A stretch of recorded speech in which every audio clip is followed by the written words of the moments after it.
Sino ba namang mabubuhayin dyan? Nakasabit sa circuit ng board. Pero na to inagwantan lang sir. Kasi tingnan mo yung board oh. May uod na ba? Kumakamang-kamang na sa board oh. Nasusunog na yung circuit niya. Okay Col, magandang gabi sa inyong lahat mga kamaster. Ito nga palang nire-repair namin kanina. Ang issue nga pala nito mga master, ayaw mamatay yung fan motor.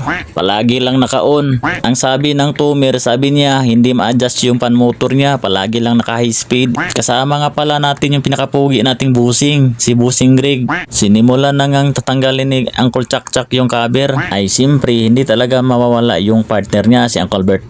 Si Uncle Bert nga pala itong taga-tanggap ng mga nabaklas ni Uncle Chak. Kaya pala nangangamoy ng patay. May butiki palang nakasabit sa board. Sino ba namang mabubuhayin dyan? Nakasabit sa circuit ng board. Pero salamat na rin sa mga butiki na mga kaibigan natin. Sila yung nagtutulong sa atin para makapira tayo. Hindi na dadugayan natin. Tanggalin na natin yung board. Siguro ilang araw na to inagwantan lang sir. Kasi tingnan mo yung board oh. May uod na ba? Kumakamang-kamang na sa board oh. Nasusunog na yung circuit niya. Tulad niya, nasunog ang circuit. Dahil naiwan yung butiki sa loob, kinukuha na ng Uncle Chak. Dahil cutter yung gamit niya pagkuha, tignan mo tuloy naputol. Parang ginamos tol ba oh. Tignan mo yung butiki oh. Parang ginamos.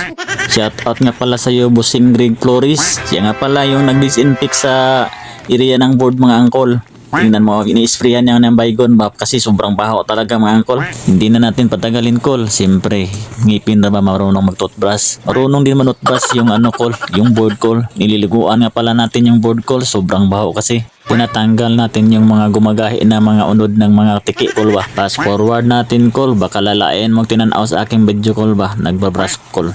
Nalinis na natin yung board Col. Kumikinlaw-kinlaw na. Natanggal na natin yung mga unod ng butiki.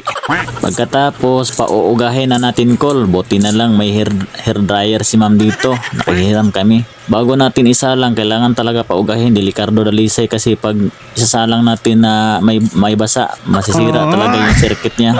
Fast forward na naman tayo Col. Ayun, tester na naman tayo.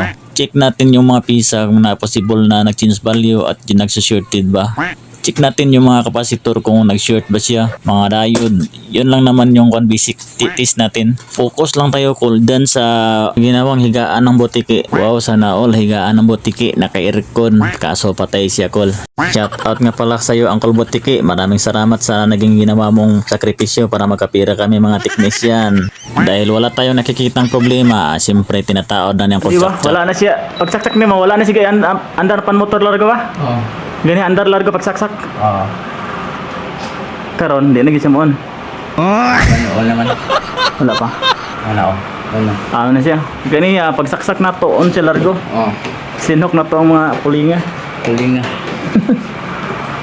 Dahil okay naman siya Uncle, pag testing namin, siyempre asimbol na natin. Ano pang hinihintay natin? Siyempre tayo na mag-asimbol. Minsan lang kasi tayo makapag-field kaya baka makalimutan natin mag-asimbol ng aircon. Bago ko tapusin yung video Uncle, pwede ba makahingi ng like dyan? Panginoon ang bahala susukli sa inyo. Maraming salamat. Magandang gabi, bayan. Giyaw na to balik Col. Yo, normal na siya. Yun. Sabi nga eh. Lubat na yung battery guro. Tapos gani yung pan motor andar largo karon. Oh, haya pa si mandar. Walang nato na video gani Col.